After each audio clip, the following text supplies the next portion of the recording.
반갑습니다. 골든마우스 인사드립니다. 부동산에서는 실질적으로 부딪히면 굉장히 어려운 점이 있는데요.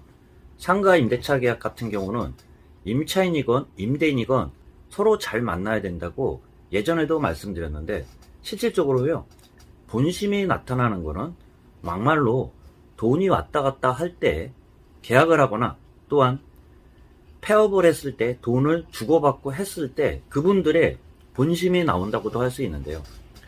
요번 사례 같은 경우는 임차인도 마찬가지겠지만 임대인 같은 경우는 하루만 월세가 밀려도 전화하시는 분이, 또한 만기만 되면 실질적으로 요새 부동산 경기가 좋지 않다고 얘기 드렸는데, 그럼에도 불구하고 법정 5% 이상을 올리는 분이 있는데, 실질적으로 5% 이상 올리는 게 불법이지만 울며 겨자 먹기로 임차인 같은 경우는 어쩔 수 없이 수용하는 경우들이 많이 있는데요. 그렇지만 막상 연장 계약을 안 하고 나간다고 했을 때는 집만 빼면 언제든지 돈을 준다고 했던 분들이 갑자기 돌변해서요, 뺏어나가라는, 이렇게 앞뒤가 크게 틀린 그러한 경우들이 생기는데요.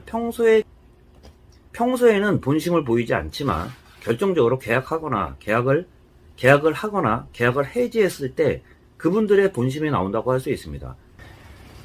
임대인 같은 경우는 월세를 잘 지불하고 사용하는 임차인을 만나면 가장 좋을 거고요. 또한 임차인 입장에서는 별 문제 없이 너무 시세에 대비해서 계속 올리는 주인들을 만나면 만기가 끝났을 때마다 항상 스트레스를 받으면서 서로 잘 만나야 된다는 그런 얘기를 자주 드렸습니다. 임차인이건 임대인이건 그분들의 본심 같은 경우는 계약을 할 때 같은 경우를 좀 상정해서 이야기 드리면, 보통 통상적으로 상가 같은 경우는 1년 계약도 종종 있습니다. 그렇지만 보통 2년들을 많이 하는데요.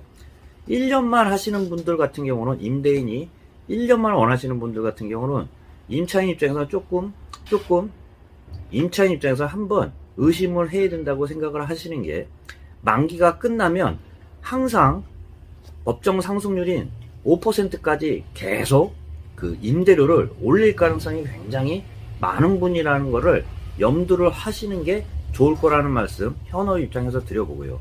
또한 임차인 입장에서도 월세를 잘 내야 되겠지만 실질적으로 마무리했을 때 원상복구 문제가 항상 생기면서 임대인하고 임차인하고 평소에는 잘 지냈지만 원상복구 하면서 감정이 상하는 경우들이 있는데요.